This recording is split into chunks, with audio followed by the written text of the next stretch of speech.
Jaya Itanglong, and we are here to present our comprehensive report entitled Kaya Pa Ba? Assessing Study Habits, Exam Stress, and Abuse on Students' Academic Satisfaction.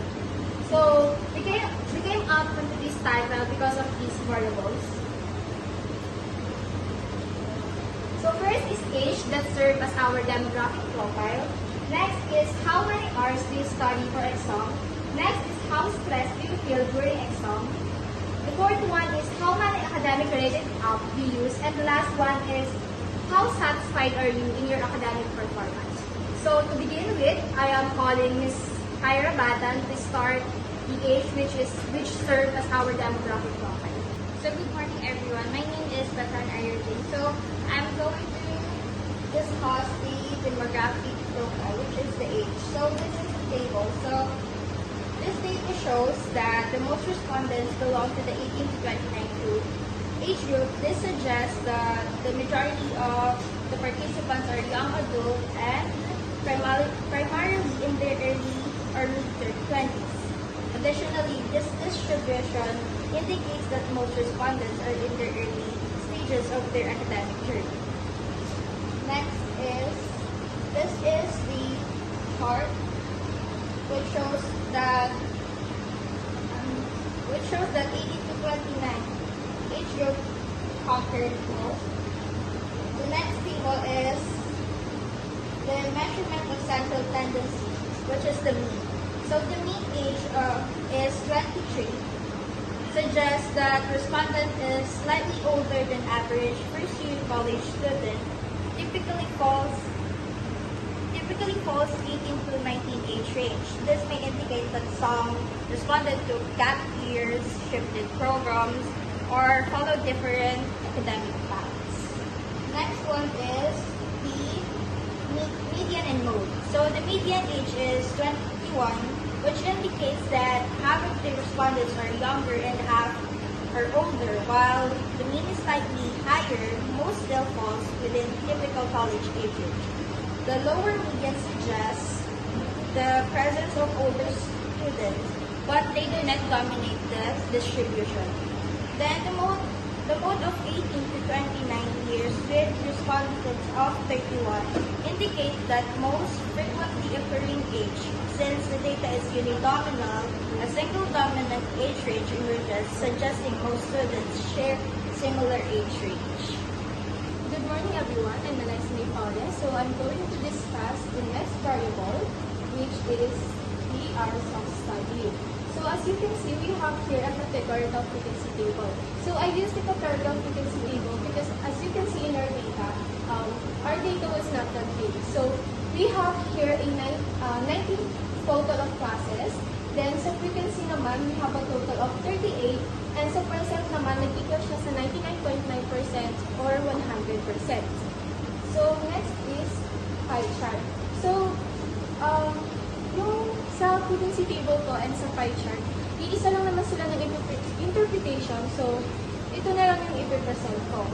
So para mas kita, ito na lang din yung gagamitin ko pie chart. So, as you can see here, we have a 15.8%, which is siya yung pinakamalaking percent sa ating pie chart. So, 15.8% indicates that 15.8% of students prefer to study in 5 hours. Next, 13.2% of students prefer to study in 3 hours. Next, 10.5% of students prefer to study in 2 to 3 hours. Next, 7.9% of students prefer to study in 2 hours. And next, 5.3% of students prefer to study in 1 to 2 hours, 3 to 5 hours, 4 hours, 4 to 5 hours, and 5 to 7 hours. And lastly, 2.6%, which means that 2.6% of students prefer to study in 30 minutes, 1 hour, 3 to 4 hours, 4 to 8 hours, 5 to 6 hours, 5 to 8 hours, 6 hours, 6 to 8 hours, 8 to 10 hours, and 12 hours. So, sinasabi lang dito na mostly sa students are mas prefer nila ang mag-study in 5 hours or mas nakakapag-prepare silang mag-aral for exam sa loob ng 5 hours. So next, measure of central tendency. So, first is mean. So, dito, nilagay ko yung mga frequency. And next naman, kailangan natin ng midpoint or ng class mark. So, base sa data, we have a whole numbers like 30 minutes, 1 hour. So, yung mga whole numbers na yun, inas-is ko na sila. Like, sila na mismo yung class mark or magsisilbing class mark. Then, diniretso ko na silang i-multiply sa frequency para makuha yung value ni fx. Like, for example, this. So, we have here a 30 minutes. So, siya na yung midpoint ko. Then, tinimes ko na siya kay frequency, which is 1. Kaya nag-equal siya kay 30, which is value ng fx. So, now, sa mga 1 to 2 hours, 2 to 3 hours, and so on, in-assume ko sila as lower and upper limit. So, halimbawa, 2 to 3 hours. So, ang lower limit natin, or lower class limit natin is 2, which is, sinaprak ko kay 0.5, nag-equals kay 1.5. And next naman si 3, which is the upper class limit, na inad ko kay 0.5, na nag-equals kay 3.5. Then, inad ko, then divide sa 2, nag-equals sa 2.5. So, ito na yung magsisilbing class mark. Then, dinivide ko na kay frequency. So, we have here frequency. We have here the values of frequency, the values of class mark, and the product of frequencies and class mark. So, we have here the value of fx. So, now, I add it all na nag-equal siya sa 187.5. So, I use the formula mean over summation of fx over n. So, we have mean over 187.5 over 38 and equals to 4.93. So, therefore, our mean is 4.93. Next is median. So, tulad ng sabi ko kanina, we have a data of 30 minutes and hours. So, may nagsagot kasi na 30 minutes para maging balance yung data natin. Kinonvert ko yung mga hours into minutes. So, para maging balance sila and lahat sila in minutes. So, like for example, si 1 hour, kinonvert ko siya in 60 minutes. Like that. So, nilista ko sila in ascending order. Then, ginamit ko yung formula ng median and group data. So, first, binilang ko, or inalam ko yung value ni n, which is 30, which is considered as even number. So ginamit ko yung formula na hahanapin yung dalawang value, dalawang pinaka-bit ng value sa data, which is 300 and 300. So, inad ko sila, 300 plus 300 over 2 is equal to 300 minutes or 5 hours.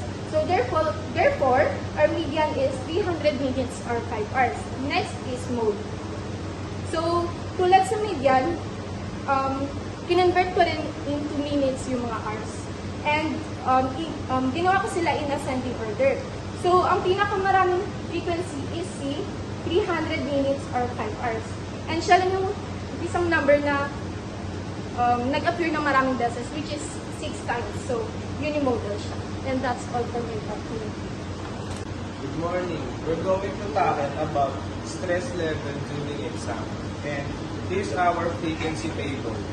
As you can see, extremely stressed and highly stressed has the same frequency of 14 and has the same percentage of 36.84%. Next is the moderately stressed, has 4 frequency and 10.53%. Next one is the slightly stressed, have 5 frequency and 13.16%. Last one is the not stressed at all with 1 and 2.63%. Here's our graph about stress during exam. As you can see, here is the 36.84%. The next one is the another 36 and 84%. Next one. So, let's proceed to the measure of central tendency, which are the mean, median, and mode. How stressed do you feel during exam? 40 respondents experience extremely stressed and highly stressed. Then 5 respondents experience moderately stressed, and 4 respondents experienced slightly stressed and one respondent experienced not stressed at all.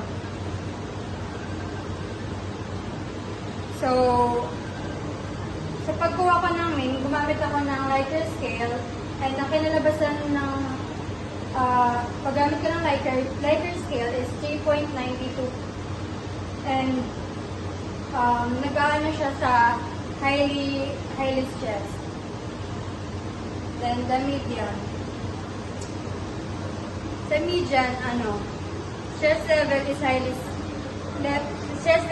highly stressed, meaning at least of the respondents surveyed felt this way. This highlighted stress a major concern for many in this group. When all respondents are arranged in order, were the 19th and 20th values falling within the highly stressed category. So, ibig sabihin, kapag in-arrange natin siya ng naka-order, yung kakalabasan ng median niya is highly stressed. Then sa mode, the two most common stress level are extremely stressed and highly stressed because both of them have a frequency of 14. Since dalawa sila na sa mode, ma-interpret natin siya as bimodal. I am Kisha Mimay. And I am Des Christian. And the variable assigned to us is the academic-related apps, or also known as how many academic-related apps do you or the students use. So here we're showing you the frequency table. So we have the classes, the frequency, and the percentage. In this, we use a categorical distribution. So in academic-related apps, we have 4 classes, or also known as the how many apps the students use. The largest category consists of 1 to 2 academic-related apps used, and students using them is 21 students, or in percentage is 55%, suggesting that more than a half of these students rely on a very limited number of academic tools. And meanwhile, students who use 3 to 4 apps, 12 students, or also in percentage, 32 of the students, represents about a third of the group, showing a moderately level of app usage. And next is, only 8% of the students use 5 to 6 apps, and it is indicating that extensive app usage is relatively uncommon. And as you can see here, there are also 2 students, or 5% of the students, who doesn't use any academic apps. So to get the total percentage of 100%, we use the percentage equals F divided by N, the total number of frequency, times 100. And the next is the pie graph. So in this, we are showing that the 1 to 2 apps is the most used of the students in our age, and the other 32% is the 3 to 4 apps use of the students. And here you can see the 8% and the other 5%. Okay, so moving on. Measure of central tendency. For our mean, we have our frequency of 21 with 0.50 that equals to 31.5. So for the summation of fx, we have 2.407 or simply 2.41. So this value is the average that indicates students typically use around 2 academic-related apps. This suggests that the majority of students depend on a limited number of educational apps for this study. So next, for our median and mode. So here on our table shows that our median is 1 to 2. So the median number of academic apps used is 1 to 2. That means at least half of the students use 2 or fewer educational apps. This was found by listing all 38 students in order and seeing that the 19th and 20th students fell in the 1 to 2 apps group. So for our mode is also 1 to 2, which appeared 21 times, and this mode is called unimodal mode. So the most common number under academic related apps used is 1 to 2. But since no other category appears as often as this mode, this suggests that the students generally prefer a small amount or a small number of using apps instead of using plenty apps for academic related use. So that would be all for our topic, academic related apps. May I go on to the next report? So, good morning again. It's me, Kyra. So, for the last variables, we have the academic satisfaction, which is, the question is, how satisfied you in your academic performance? So, in our table 1, which is the frequency table, we have the categorical distribution, which we have 4 classes, which are satisfied, neutral, dissatisfied, and very dissatisfied. So, in satisfied, we have 31 frequency. In neutral, we have 1. Dissatisfied, we have 4. And in very dissatisfied, we have 2, a total of 38 respondents. So, here, as you can see, the red one, which is dissatisfied, that has 81.58%. Siya yung pinakamalaki. And sumunod dito ay yung 10.53, which is the dissatisfied. And the next one is the very dissatisfied, which has 5.26%. And the last one, or the lowest, is the neutral, which has 2.63%. Okay, so next for table 2, we have the measure of central tendency. The first one here is the mean. As you can see, it is not the group or ungrouped. It actually as a weighted mean, which is, it is considered as weighted mean because we use here the Likert scale, which has value. For example, here, we have very satisfied, which has the value of 5, dissatisfied, which has the value of 4, neutral, the value is 3, dissatisfied with the value of 2, very dissatisfied is the value of 1. Now, we just multiplied it and then add. So we came up on the weighted mean, which is 3.60, and the verbal interpretation of satisfied. Next is the median and mode. So the median is the center, which here is we just arrange it dissatisfied from satisfied to very dissatisfied, and the middle became satisfied. And then the mode is satisfied, which has the 31 frequency. That's why it is unimodal. Okay, so in conclusion, we just made it by getting the highest percentages in every variables. In the first bullet, we have the majority age of 18 to 29, which has 81.58% in early academic stages. Next is the most common study duration, which is 5 hours, which have 15.8%. And then high stress level, which has 6.84%, that indicates that academic pressure. Next is limited app usage, which has 55%, that use only 1 to 2 apps. And the last one is, despite stress, we have 81.58% of academic satisfaction. That concludes that students are still satisfied with their academic performance. After the conclusion, we came up with the recommendation, which is the first one to support stress management through mental health resources. Next is promote academic tools to enhance learning. And the last one is create a balanced environment for study well. So that's all. Thank you for our comprehensive report entitled Kaya Pa Ba? Assessing Study Habits, Exam Stress, App Usage, and Academic Satisfaction. Thank you!